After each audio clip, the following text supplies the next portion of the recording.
ఈ నెల 26వ తేదీన జరగనున్న అడ్వకేట్ బార్ అసోసియేషన్ ఎన్నికల్లో బీసీ న్యాయవాదులను గెలిపించాలని జాతీయ బీసీ దళ అధ్యక్షుడు దుండ్ర కుమారస్వామి పిలుపునిచ్చారు.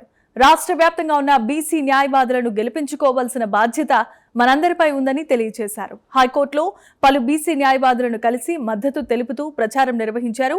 అనంతరం బీసీ న్యాయవాదులు బీసీ సంఘాల నేతలతో కలిసి బీసీల ఓట్లు బీసీలకే అనే నినాదంతో ఐక్యత ప్రతిజ్ఞ చేశారు.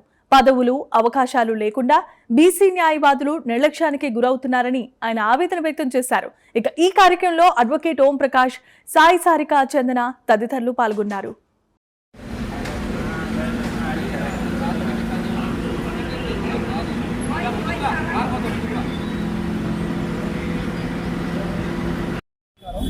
ఈరోజు తెలంగాణ రాష్ట్రంలో హైకోర్టులో, జిల్లా కోర్టులో, మున్సిపల్ కోర్టులలో ఈరోజు బార్ అడ్వకేట్ అసోసియేషన్ ఎలక్షన్లు 26 తారీఖు ఇది చాలా కీలకమైన సందర్భంగా తెలియజేస్తున్నారు. మన ఓట్లు మనకే, బీసీల ఓట్లు బీసీలకే అనే నినాదము ఆత్మగౌరవ నినాదంగా మారాలి, పోరాటానికి నినాదంగా మారాలని, న్యాయ వ్యవస్థలో కూడా ఈ యొక్క సామాజిక న్యాయం సమానత్వం జరగాలని సందర్భంగా ఆర్థికంగా, సామాజికంగా, రాజకీయంగా అణచివేతకు గురవుతున్న విషయం తెలిసిందే. ముఖ్యంగా బయట అసెంబ్లీలో మరియు పార్లమెంట్లో అడుగుపెట్టిన కులాలు ఎన్నో ఉన్నాయి.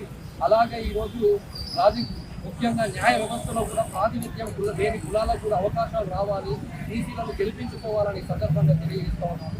బీసీల ఓట్లు బీసీలకి అన్నట్టుగా ఈరోజు ఓటు యొక్క విలువ ఎక్కువగా తెలిసిన ఎవరైనా ఉన్నారంటే అడ్వకేటే. కాబట్టి బీసీల ఓట్లు బీసీలకే చేసి బీసీలను విజయవంతం చేయాలని, అంతేకాకుండా మొన్న జరిగిన ఎలక్షన్లలో కూడా బీసీల చైర్మన్గా రావాలని సందర్భంగా తెలియజేస్తున్నారు.